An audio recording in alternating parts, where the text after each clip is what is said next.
వడ్డించేవాడు మనోడైతే బంతిలో ఎక్కడ కూర్చున్నా పసందైన విందు భోజనానికి కొదవుండదనేది సామెత.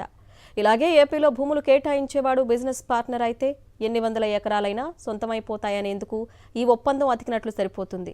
సినిమా నిర్మాణానికి, వాహనాల తయారీకి ఎక్కడా పొంతన కుదరకున్నా, ఏమాత్రం అనుభవం లేకున్నా ఏ పార్ట్నర్ ఆ పార్ట్నర్ అడగడం, ఈ పార్ట్నర్ మద్దతు పలకటం, పొలిటికల్ పార్ట్నర్ గ్రీన్ సిగ్నల్ ఇవ్వడం చకచకా జరిగిపోయింది. కనీసం ఈ మొబిలిటీ వాహనాలు తయారు చేసే కంపెనీతో భాగస్వామ్యం కూడా లేకుండానే ఏకంగా 1200 ఎకరాలు కేటాయిస్తూ కూటమి సర్కారు ఒప్పందం చేసుకోవడం పట్ల అటు వ్యాపార ప్రముఖులు, ఇటు అధికారులు నివ్వెరపోతున్నారు. ఫోటోలో పవన్ కళ్యాణ్ పక్కనే ఉన్న ఇతను టీజీ విశ్వప్రసాద్.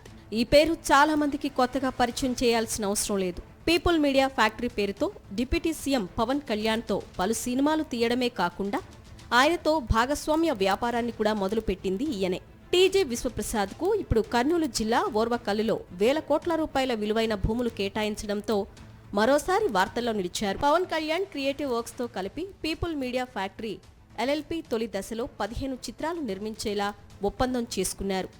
ఎన్నికల ముందు జనసేన అధ్యక్షుడు పవన్ కళ్యాణ్తో బ్రో అనే సినిమా కూడా తీశారు. అందులో అప్పటి జలవనరుల శాఖ మంత్రి అంబటి రాంబాబు వ్యక్తిత్వ హననం చేసే విధంగా నటుడు పృథ్వీతో ఓ సీన్ పెట్టిన సంగతి తెలిసిందే. అంతేకాకుండా 2024 ఎన్నికల్లో కర్నూలు జిల్లా ఆదోని నియోజకవర్గం నుంచి జనసేన తరపున అభ్యర్థిగా పోటీ చేయడానికి విశ్వప్రసాద్ విశ్వప్రయత్నాలు చేశారు. కూటమి ఒప్పందంలో భాగంగా ఆ సీటు భారతీయ జనతా పార్టీకి కేటాయించడంతో పోటీ చేయలేకపోయారు.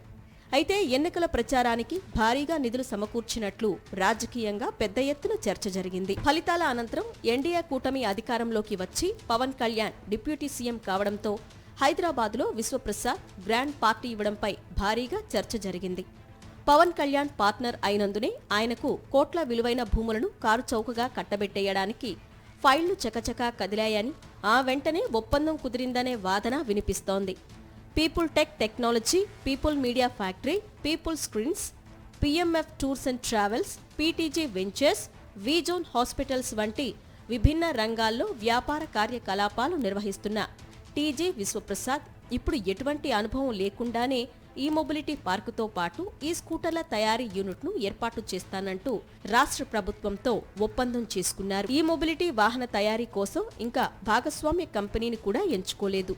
తైవాన్, కొరియా, చైనా దేశాలకు చెందిన కంపెనీలతో భాగస్వామ్య ఒప్పందం కోసం చర్చలు జరుపుతున్నట్లు ప్రభుత్వం విడుదల చేసిన పత్రికా ప్రకటనలోనే స్పష్టంగా పేర్కొన్నారు. 2100 కోట్ల పెట్టుబడులు పెట్టే ఆర్థిక స్థితి పీపుల్ గ్రూపుకు లేనేలేదు. అయినా ఈ విషయాలు ఏమీ పరిగణలోకి తీసుకోకుండా ఏపీ ఈడీబీ పీపుల్స్ గ్రూప్తో ఒప్పందం చేసుకుంది. కర్నూలు జిల్లా ఓర్వకల్లులో 1200 ఎకరాలను 1800 కోట్లతో ఈ మొబిలిటీ పార్కుగా అభివృద్ధి చేయడంతో పాటు ప్రధాన కంపెనీగా పీపుల్ టెక్ ఎంటర్ప్రైజెస్ 300 కోట్లతో ఈ మొబిలిటీ యూనిట్ను ఏర్పాటు చేసే విధంగా ఒప్పందం కుదుర్చుకుంది.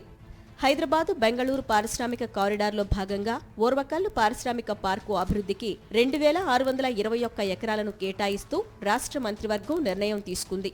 ఆ వెంటనే ఆ భూమి పక్కనే 1200 ఎకరాల్లో ఈ మొబిలిటీ పార్కు ఏర్పాటు చేస్తామంటూ పీపుల్ టెక్ ఎంటర్ప్రైజెస్ లిమిటెడ్తో ఒప్పందం చేసుకోవటం, అనంతరం ఆ కాగితాలతో విశ్వప్రసాద్ డిప్యూటీ సీఎంను కలిసి ఆశీర్వాదం తీసుకోవటం అంతా చకచకా జరిగిపోయాయి.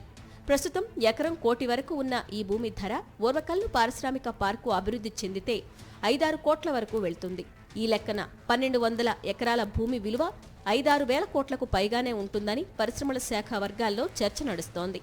ఈ అంశం తెలుగుదేశం పార్టీతో పాటు పరిశ్రమల శాఖలో పెద్ద ఎత్తున చర్చకు దారితీసింది. ఓర్వకల్లు వద్ద సుమారు 9000 ఎకరాల్లో పారిశ్రామిక పార్కును అభివృద్ధి చేయనున్నారు. ఇందులో తొలి దశలో కేంద్ర ప్రభుత్వ రంగ సంస్థ నిగ్డిక్ట్ నిధులతో 2621 ఎకరాల్లో పారిశ్రామిక పార్కును అభివృద్ధి చేయనున్నారు. ఇందుకు సంబంధించి రాష్ట్ర మంత్రివర్గం పారిశ్రామిక పార్కు కోసం 2621 ఎకరాల భూమి బదలాయింపునకు ఆమోదం తెలిపింది. ఒక్కసారి పారిశ్రామిక పార్కు అభివృద్ధి పనులు మొదలైతే అక్కడ భూముల రేట్లు గణనీయంగా పెరుగుతాయి. ప్రస్తుతం ఇక్కడ ఎకరా భూమి 80 లక్షల నుంచి కోటి రూపాయల పైనే పలుకుతోంది. ఒకసారి పారిశ్రామిక పార్కు అభివృద్ధి అయితే ఈ రేట్లు 4-5 రెట్లు పెరుగుతాయి.